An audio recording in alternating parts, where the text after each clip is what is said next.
क्या कैसे लाभ मिलता है ब्रह्मदेव दिव्य दरबार से लोगों को? लाभ मिलने में ये पूरी जो कृपा है ये माँ भगवती की ही है। और इन्हीं ने जो हमने इनकी आराधना की, तपस्या की कुछ वर्षों तक, इन्होंने ही जो यह ब्रह्मदेव प्रभु जो हैं उन्होंने ही कहा, माँ शारदे मतलब एक प्रकार जब हमने उनकी तपस्या की और कंटिन्यू माँ शारदे के अनन्य भक्त हम रहे हैं, लगातार हर नवरात्रि में भी मैहर धाम जाया करते थे और वहाँ पे जाने के उपरांत लगातार हम 10-10, 15-15 दिन मैहर में रुका करते थे। अच्छा। माँ से हम ये मनाते थे, हे माँ ऐसा कुछ आप चमत्कार करो, ऐसा कुछ हो जिससे कि जो दीन दुखियाँ हैं, बहुत परेशान हैं, हर तरीके से लोग आजकल परेशान हैं, रोग से परेशान हैं और कुछ ऊपरी बाधा से परेशान हैं, हर तरीके से उनको किस प्रकार से मुक्ति मिलेगी, तो ऐसा कुछ कीजिए माँ। तो बस माँ ने वो चमत्कार किया और ब्रह्म स्वरूप वो फल हमें उन्होंने दिया। अच्छा महाराज जी, आपने देखा होगा कि आजकल ऑपरेशन पाखंड बहुत चलता है। बहुत सारे लोग बड़े सवाल खड़े करते हुए नज़र आते हैं कि देते हैं ये पाखंड है, ढोंग है। तो इसको कैसे आप लोगों को विश्वास कैसे दिलाएंगे कि वास्तव में ये कोई चमत्कार है, भगवान की कृपा है, या फिर जो लोग कह रहे हैं वो सच है? बिल्कुल सत्य का। देखिए पाखंड और ये तब होता जब अगर ऐसा कुछ पाखंड वाला कर्म किया जाता।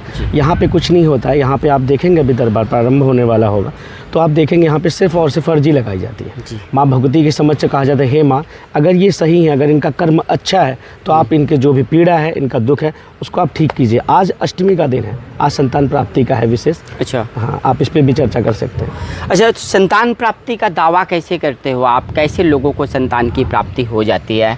बिल्कुल, संतान प्राप्ति का ऐसा कोई दावा हमारी तरफ से नहीं है। हम उस बार भी हमने आपसे वही कहा था, वही आज भी कह रहे हैं। माँ भगवती के चरणों में सिर्फ उनके लिए लगाते हैं और माँ भगवती से जैसे यहाँ पे फल चढ़ाया जाता है, फल में रहता है एप्पल जिसको आप सेब कहते हैं, उस सेब को फल को लेते हैं, माँ भगवती का स्मरण करते हैं और सामने वो बैठा होता है जो मरीज होता है और उसका नाम लेते हैं कि हे माँ अगर इनके भाग्य में लिखा हुआ है माँ तो आप इनको ज़रूर फल कीजिए। और ऊपर से ऐसा हमें आभास हो जाता है कि ये फल इनको देना चाहिए और वो फल उनको दे देते हैं और उसके बाद 1 साल का समय लेते हैं, 1 वर्ष का।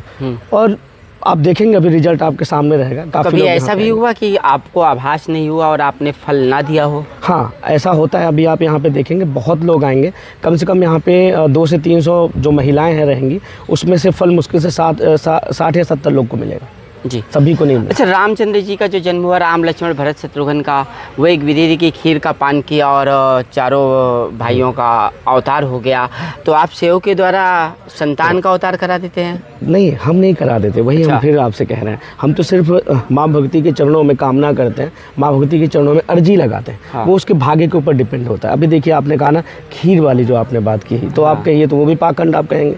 मतलब नहीं, मैं नहीं कह रहा हूँ, देखिए जो चर्चा है मैं उस पर बात कर रहा हूँ। तो चर्चा आप मेरा कुछ नहीं है। आप अच्छे समझिए से हमारे सनातन के विरुद्ध कितना षड्यंत्र चल रहा है पूरे भारतवर्ष में। हाँ। तो अगर हम कुछ भी करेंगे, भगवान का जो भी कार्य करेंगे तो उसमें लोग ये सब तो कहेंगे ही। पाखंड हम तब मानते यदि यहाँ पे कोई शुल्क चलता, पाखंड हम तब मानते यदि यहाँ पे कोई ऐसा व्यवस्था होती जिससे कि हमारा सनातन के विरुद्ध कोई कार्य हो रहा हो। पाखंड हम तब मानते। और यहाँ पे जितने लोग आप उनके व्यू ले सकते हैं, आपको तो जो यहाँ लोग आएंगे वो बताएंगे ना, हमसे ज़्यादा तो उनको पता हो। जी, लेकिन महाराज जी विज्ञान कैसे आपकी बात को मान लेगा कि आप एक दरबार लगाते हो, लोगों को सेव देते हो और संतान की प्राप्ति हो जाती है? वैज्ञानिक, डॉक्टर, चिकित्सक सब सवाल खड़ा करेंगे। नहीं, सवाल इसलिए नहीं खड़ा करेंगे कि जितने लोग आते हैं आप उनको देखेंगे, उनको हम कहते हैं कि आप सर्वप्रथम डॉक्टर में जाइए।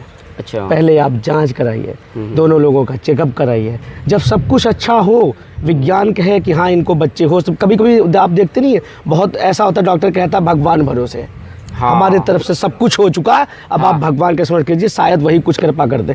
ऐसे ही पेशेंट को हम देखते हैं। हम ऐसे पेशेंट को नहीं देखते जिनको कोई मर्ज है या अंदर कोई दिक्कत है, या जैसे उनके यूट्रस में कुछ दिक्कत है, गांठ वगैरह है, तो उनको कहते हैं आप जाके पहले डॉक्टरी ट्रीटमेंट कराइए। जब डॉक्टर के पास से पूरा ओके होगा और तब भी नहीं हो रहा है, तब आप हमारे पास आइए तो हम आपकी अर्जी लगाएंगे। अच्छा। इस वजह से ऐसा कुछ नहीं है पाखंड वाली बात। मतलब चिकित्सकों के पास से थक हार कर आए हुए लोगों का आप उद्धार करते हो?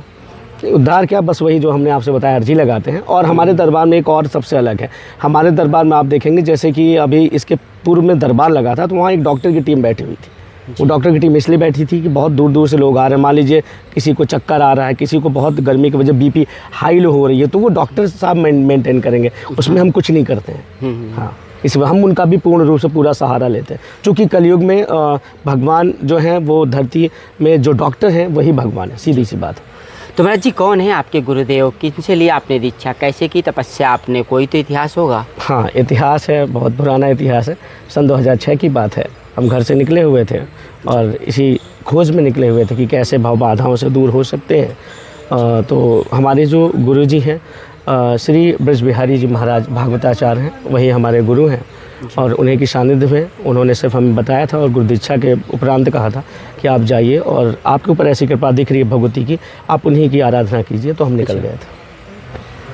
अब इसके बाद महाराज जी नवरात्रि के बाद कैसा क्या यात्रा होगी और क्या कहेंगे भक्तों को? नवरात्रि के उपरांत ये प्रयागराज में पीछे एक आश्रम के लिए भूमि आवंटित की गई है जी। तो उसी पे आश्रम बनेगा और आश्रम जब बन जाएगा तो वहाँ पे एक परमानेंट व्यवस्था हो जाएगी।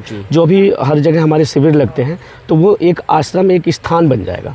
तो उस स्थान पे जब लोग आएंगे तो आप देखेंगे कि वहाँ पे जो अभी ट्रीटमेंट चल रहा है इससे और अच्छा हो जाएगा, क्योंकि एक जगह मिल जाएगी, लोगों को रुकने की व्यवस्था हो जाएगी। यहाँ पे लोग जो आते हैं यहाँ पे सिर्फ 1-2 दिन रुक सकते हैं, वहाँ पे आप आराम से 1 हफ्ते 10 दिन भी स्टे कर सकते हैं। तो बेहद कम समय में आपने आश्रम की व्यवस्था कर ली महाराज जी? हाँ बिल्कुल, आश्रम कैसे हुई? हाँ बिल्कुल वही बताना चाह रहे हैं। जो हमारे शिष्य लोग हैं जिनके घर पे दिक्कत हुई, जैसे कि संतान प्राप्ति वाली है, तो जैसे उनका कार्य हो गया।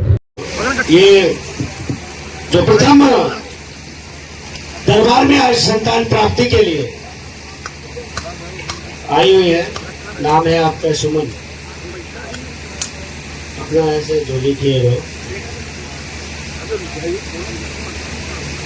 मातेश्वरी दुर्गे, सुमन नाम की अर्जी को स्वीकार कीजिए माँ। यदि इन्होंने कर्म सही किए हैं, यदि इनकी कोई त्रुटि नहीं है तो माँ इनकी अर्जी स्वीकार कीजिए माँ।